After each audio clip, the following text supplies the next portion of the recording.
अगर आपको किसी भी चीज़ पर 5 मिनट से ज़्यादा फोकस करने में थोड़ी मुश्किल होती है, आप पढ़ने बैठते हैं और 5 मिनट के बाद आप अपने फ़ोन पर सोशल मीडिया पर स्क्रॉल कर रहे होते हैं, तो ये रही 5 टिप्स। और अगर आप इन टिप्स को अप्लाई करेंगे तो आपके लिए मौसर तरीके से फोकस करना बहुत आसान हो जाएगा, ताकि आप अपने वक्त का बेहतर इस्तेमाल कर सकें। और ये ऐसी टिप्स हैं जो कि आप फ्री में कर सकते हैं और अभी अप्लाई कर सकते हैं।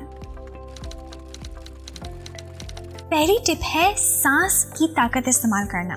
तो ये बात साइंसी तौर पर साबित शुदा है कि हमारी सांस का डायरेक्ट असर है हमारी फोकस करने की काबिलियत पर। तो जब हम शैलो सांसें ले रहे होते हैं, यानी गहरी सांसें नहीं ले रहे होते, तो हमारे दिमाग तक उतना ऑक्सीजन नहीं पहुंचता जितना उसको ज़रूरत है, जिसकी वजह से हमारी फोकस करने की काबिलियत में कमी आ जाती है। और जब हम सिर्फ अपनी तवज्जो को अपनी सांस की तरफ अगर ले आएं और गहरी और आहिस्ता सांसें लें, तो हमारा पैरासिम्पैथेटिक नर्वस सिस्टम एक्टिवेट हो जाता है, जिसकी वजह से हम एक तो काम हो जाते हैं और हमारा फोकस भी बेहतर हो जाता है। इसके अलावा जब हम अपनी तवज्जो अपनी सांस की तरफ लाते हैं, तो हमारे दिमाग में सेरेब्रल कॉर्टेक्स नाम की जगह है जो कि एक्टिवेट हो जाती है। और इससे क्या होता है कि हमारी जो सीखने की काबिलियत है, हमारी याददाश्त की काबिलियत है और बहुत सारे कॉग्निटिव फंक्शंस बेहतर तरीके से काम करते हैं। तो अगर हम सिर्फ 5 मिनट लेकर ब्रीदिंग एक्सरसाइजेस कर लें, तो हम अपने दिमाग को उस कैफियत में ला पाएंगे जिधर उसके लिए मौसर तरीके से फोकस करना बहुत आसान हो जाएगा। तो ये रही 2 एक्सरसाइजेस जिन्होंने मुझे फोकस करने में बहुत मदद दी है।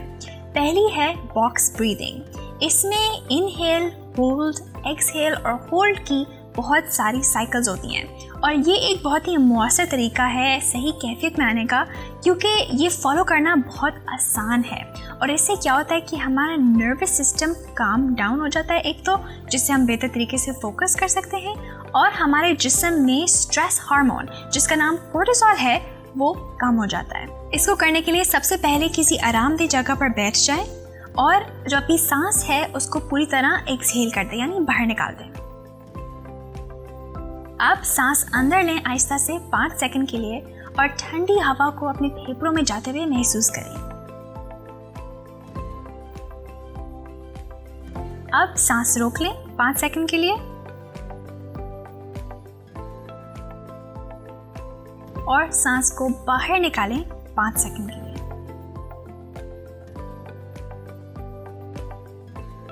अब फिर से सांस रोक लें 5 सेकंड के लिए और अब इस साइकिल को आप रिपीट करें 1 से 5 मिनट तक के लिए।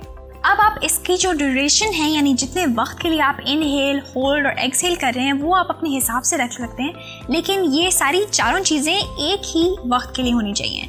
तो अगर आप 7 सेकंड के लिए सांस अंदर ले रहे हैं, तो फिर आप 7 ही सेकंड्स के लिए अपनी सांस को रोकेंगे और 7 सेकंड्स के लिए अपनी सांस को छोड़ेंगे। दूसरी टेक्निक जो कि बहुत फ़ायदेमंद है एक मौसर कैफियत में आने के लिए, वो है हार्ट कोहेरेंस। और ये एक बहुत ही खूबसूरत टेक्निक है जिसके ज़रिए आप फ़ौरन एक काम येट अलर्ट स्टेट में आ जाएंगे, जिधर आपका फोकस और आपकी सीखने की सलाहियत बेहतरीन होगी। तो इसको करने के लिए हम सबसे पहले एक आरामदेह जगह पर बैठ जाएंगे और अपनी पीठ को सीधी कर लेंगे। अब अपना हाथ सीने के बीच में रख लेंगे और अपनी सारी तवज्जो सीने के बीच में लाएंगे जहां पर आपका दिल धड़क रहा है। अब आहिस्ता से सांस अंदर लें 5 सेकंड के लिए और सांस बाहर लें 5 सेकंड के लिए। अब जितने वक्त के लिए आप सांस अंदर ले रहे हैं या बाहर छोड़ रहे हैं, ये आपके ऊपर डिपेंड करता है, लेकिन दोनों सांस अंदर लेना और बाहर छोड़ना एक ही जितने वक्त के लिए होना चाहिए। अब ये ऐसे सांस लेते हुए किसी ऐसे शख्स के बारे में या किसी ऐसी चीज़ के बारे में सोचें जिसका सोच के आपको खुशी महसूस हो, शुक्रगुजारी महसूस हो या फिर मोहब्बत आए। ये आपकी फैमिली हो सकती है, आपका पेट हो सकता है, आपके गोल्स, आपकी ख्वाहिशात, या फिर आप पहाड़ों या किसी बीच के बारे में भी सोच सकते हैं। ऐसी कोई भी चीज़ जिसको सोच के आपको खुशी महसूस हो। अब इन तीनों स्टेप्स को 1 से 5 मिनट तक करते रहें। मैंने देखा है कि जब मैं ये स्पेसिफिक टेक्निक करती हूँ हार्ड कोहेरेंस की, तो मैं फ़ौरन फ्लो स्टेट में आ जाती हूँ। यानी मेरा दिमाग धुंधला नहीं होता और मैं काम और अलर्ट स्टेट में होती हूँ, जहाँ पर मेरे लिए फोकस करना बहुत आसान हो जाता है। और ये बात मुझे बहुत हैरानकुन लगती है कि हमारे जिस्म में हर जो प्रोसेस हो रहा है, हर ऑर्गन जो चल रहा है, वो खुद ब खुद चल रहा है, राइट? लेकिन सांस एक ऐसी चीज़ है जो कि खुद ब खुद भी चल रही है, और अगर हम चाहें तो हम उसे कंट्रोल भी कर सकते हैं और इसे अपने फ़ायदे के लिए इस्तेमाल कर सकते हैं। और यही वजह है कि सांस एक बहुत ही ताकतवर चीज़ है जिसके ज़रिए हम अपने जज्बात, अपना फोकस और अपनी सेहत को बेहतरीन कर सकते हैं। आगे बढ़ने से पहले अगर आप इस चैनल पर नए हैं तो मैं हूँ Emma Alam, world memory champion, world speed reading champion, world mind mapping champion junior category में, और इसके अलावा मैंने 2 गिनीज वर्ल्ड रिकॉर्ड्स भी हासिल किए हैं। और यहाँ YouTube पर मैं मुफीद और मुअस्सर टिप्स शेयर करती हूँ याददाश्त, तेज़ी से पढ़ने के ऊपर और सीखने के ऊपर। तो अगर आपको ये वीडियो अब तक फ़ायदेमंद लगी हो तो इसे लाइक और सब्सक्राइब करना मत भूलिएगा। सबसे बेस्ट चीज़ों में से एक जो आप अपने फोकस को बेहतरीन करने के लिए कर सकते हैं वो है अपनी नींद को बेहतर करना। और ये साइंसी तौर पर बात साबित शुदा है कि जब हम अच्छे तरीके से सोए हुए नहीं होते यानी हमारी नींद पूरी नहीं हुई भी होती, तो हम बेहतरीन तरीके से फोकस नहीं कर पाते। हमारी सोचने का प्रोसेस काफ़ी स्लो हो जाता है, हम बेहतरीन फैसले नहीं ले पाते। तो ये रही 2 टिप्स जिनके ज़रिए आप अपनी नींद बेहतर कर सकते हैं ताकि आपका फोकस भी बेहतरीन हो जाए। पहली टिप है कि रोज़ सोने और उठने का वक्त एक रखें। इससे आपका सर्केडियन रिदम वापस बैलेंस में आ जाएगा। सर्केडियन रिदम हमारे नींद को, हमारे जागने को, हमारे हाजमे को और ऑलमोस्ट हमारे जिस्म के हर फंक्शन को कंट्रोल करती है। और अगर हम रोज़ अलग अलग वक्त पर सोएं और जागें तो ये हमारी अंदर की घड़ी थोड़ी बैलेंस से हट जाती है।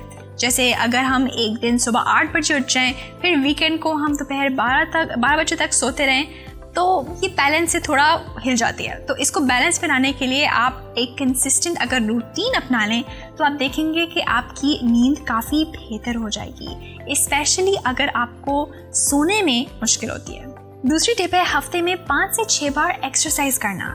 इससे क्या होता है कि एक्सरसाइज करने के लिए हमें अपनी एनर्जी खर्च करनी पड़ती है, राइट? और इससे हमारी स्लीप लेटेंसी कम हो जाती है, यानी वो वक्त जो हमें बिस्तर पर जाने के बाद सोने में लगता है। यानी एक्सरसाइज करने से आपको बिस्तर पर जाने के बाद जल्दी नींद आ जाएगी, जिससे आपकी नींद बेहतर होगी। इसके अलावा आप ज़्यादा गहरे तरीके से सो पाएंगे क्योंकि एक्सरसाइज करने से आप नींद के गहरे फेजेस में जा पाते हैं।